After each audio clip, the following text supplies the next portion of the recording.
Être vu, suivi, filmé, il y en a qui adorent ça, ou qui ont besoin de ça, ou qui cherchent ça. De tous côtés, tout le temps. Seulement voilà, être filmé, c'est dangereux, oui. On est à la merci de, comment dire, de la vraie vie. Alors, faut tout contrôler quand on fait une image. Et pour ça, rien de mieux qu'un studio avec un pro.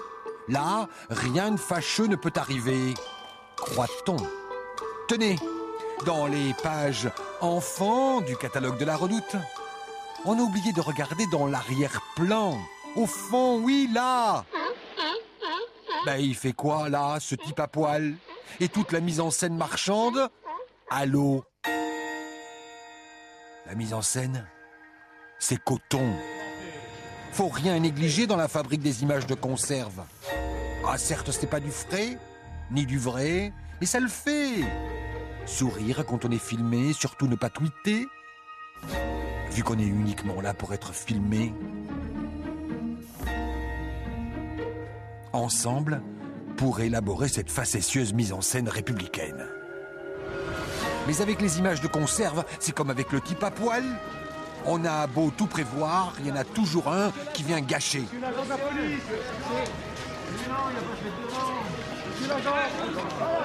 Et adieu l'image qu'on croyait pourtant avoir si bien préparée.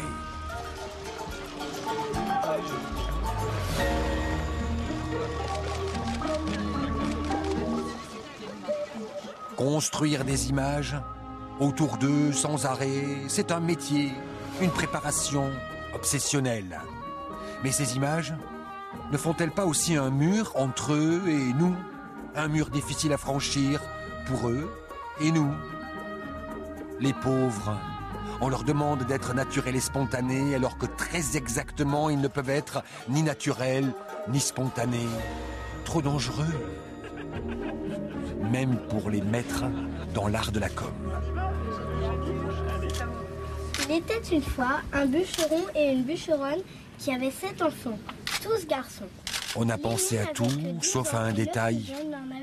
Le conte choisi par les enfants. Le bûcheron ait eu tant d'enfants en si peu de temps. Mais c'est que sa femme allait vite en besogne et n'en faisait pas moins de 2 à la fois. Il était fort petit. Et quand il vint au monde, il n'était guère plus grand que le pouce, ce qui fit qu'on l'appelait le petit poussé. Voilà. Merci. Regardez les visages. Et voilà déjà les ricaneurs qui ricanent. Voilà. Raté. C'est pour moi. Oui. Il faut que je le lise Pendant les vacances, monsieur le Président. Pendant les vacances. Voilà. On va attendre un peu. Voilà comment on rate une belle scène émouvante pour les JT du soir. Non, décidément, l'image c'est trop dangereux, trop traître. Alors, il y en a qui préfèrent interdire tout magnétophone et caméra pour des rencontres plus, comment dire, oui, spontanées. C'est l'histoire d'un mec. Ou plutôt l'histoire autour d'un sale mec. C'est celui qui l'a dit qu'il est. Les journalistes ne devaient pas en parler. Donc ils en ont parlé. Pourquoi? Parce que la rencontre était œuf, on m'a dit. Et avec cet œuf-là, pas le droit de rapporter ni d'écrire le moindre papier. C'est œuf. Je suis pas sûr d'avoir bien compris l'histoire du sale mec. Et qui sait qui en a fait un fromage? Ceux qui n'y étaient pas. Un nombre de mes amis ont réagi très vite ce matin en disant combien ces propos étaient indignes. J'exige des excuses publiques à l'endroit du chef de l'État. Ça n'est pas digne. C'est pas bien, c'est une faute. Si de tels propos ont été tenus, ils sont inqualifiables. Donc, même à table sans caméra ni magnéto, pas moyen de se lâcher, de blagouner ou de se dévoiler. Pas de parole, reste les cris. Libération a un nouveau rédac-chef, directement du producteur au consommateur, sans passer par les journalistes. Ah mais voilà, là, zéro risque, vous me direz.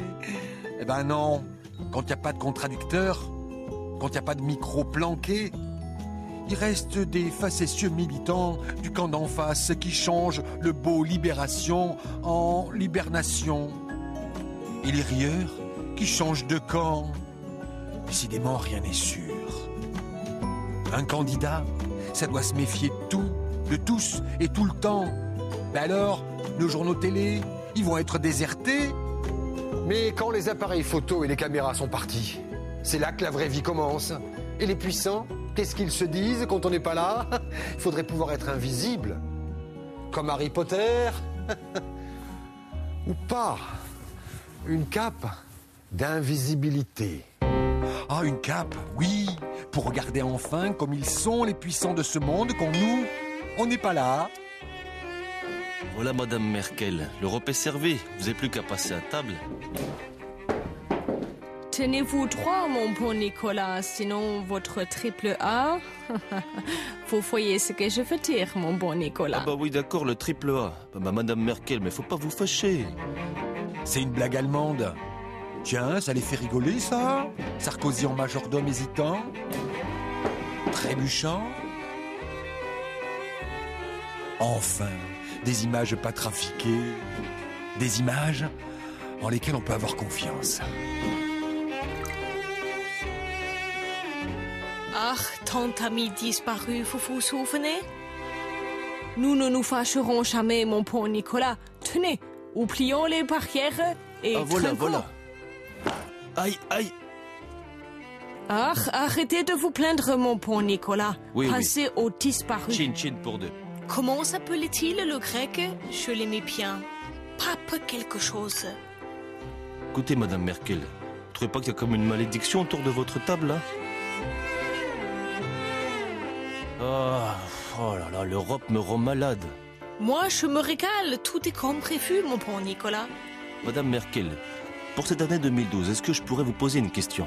Dites donc, vous n'avez pas peur qu'on s'ennuie, là? Mais non, mon bon Nicolas. L'avenir nous réserve plein de surprises. Ou pas? La farce et l'illusion seraient-elles devenues deux valeurs refuges pour découvrir un peu, de temps en temps, le vrai? Ou pas?